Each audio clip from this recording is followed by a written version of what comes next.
We're looking at the lab analysis for the standing wave lab.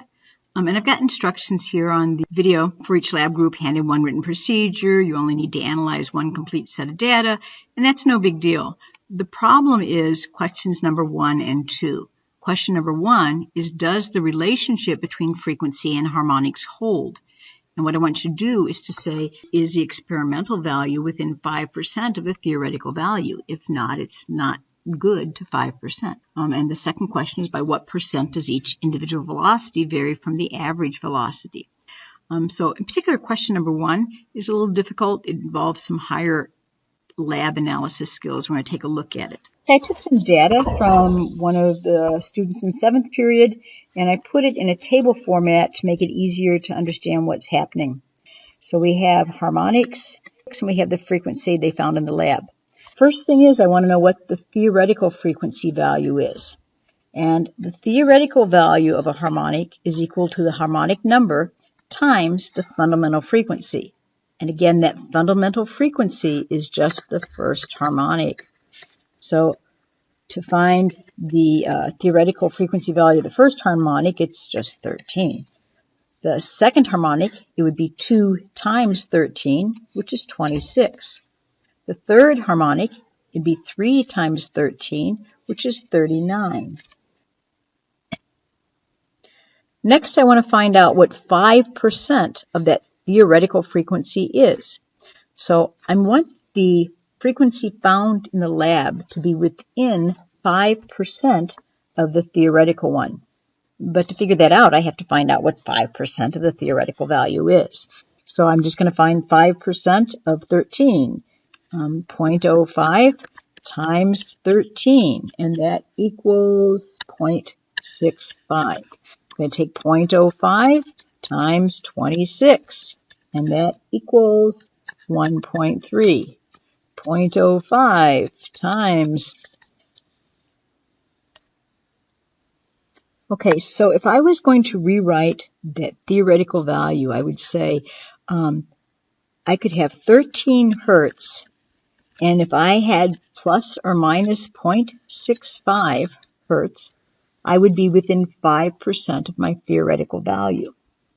For the second one, if I have 26 hertz, and if that number changed by adding 1.3 or subtracting 1.3, I'd be within 5% of 26 hertz.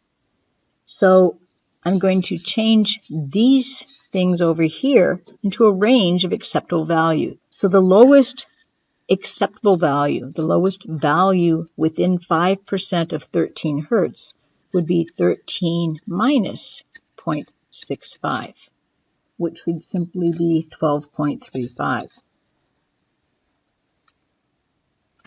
The highest value that I could have that's within 5% of 13 hertz would be 13 plus 0.65. So that would be 13.65. So I'm going to do that for all of my different frequencies. My second harmonic, the theoretical, is 26. 5% of 26 is 1.3. So the lowest acceptable value would be 26 minus 1.3, or 24.7. So that's the lowest value I could have for a frequency that would be within 5% of 26. The highest value, I would take 26 plus 1.3, and that would give me 27.3, and that's the highest value I could have for a frequency that's within 5% of the theoretical value. So now I'm just going to fill in the rest of these. So again, this column here is just saying what values that I find in the lab would be within 5% of my theoretical value. So what is the range of acceptable values if I'm saying it's acceptable to be within 5% of theoretical? Okay, for my first harmonic, I had to be between 12.35 and 13.65. My actual value is 13. So yeah, that looks good. That's yes, that is. For my second harmonic, it had to be between 24.7 and 27.3.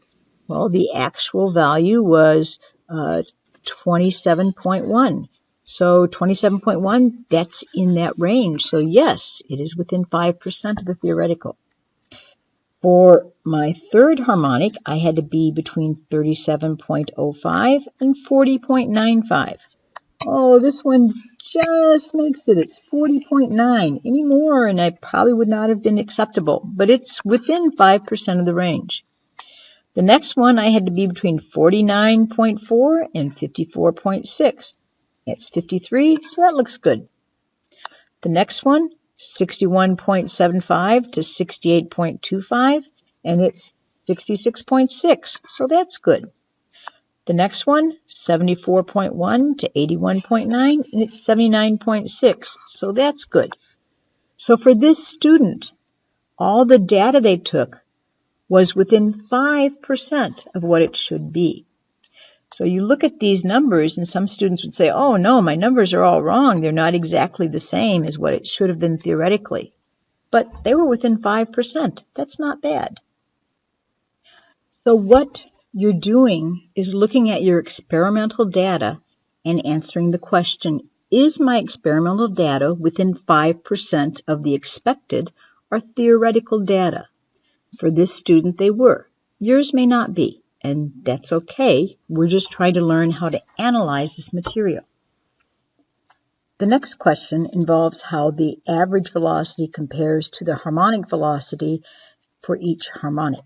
So we're looking at the percent difference between average velocity and an individual harmonic velocity. So it's just another way to analyze the data.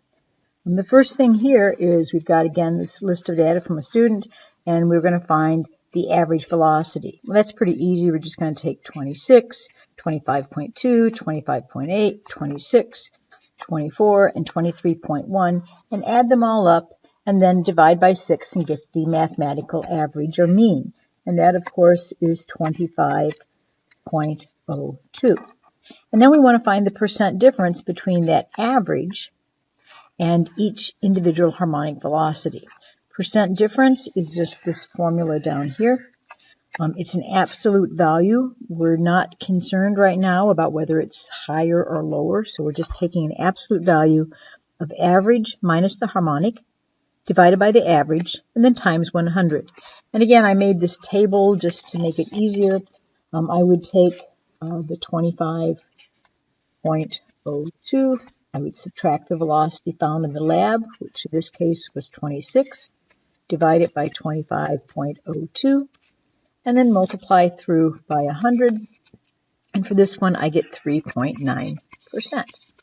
The next one, I would again take 25.02 minus 25.2, divide it by 25.02, multiply by 100, and I get that this one is 0.72%. Go ahead and fill the table in, and we can look down here and see that most of the velocities were, within 5% of the average.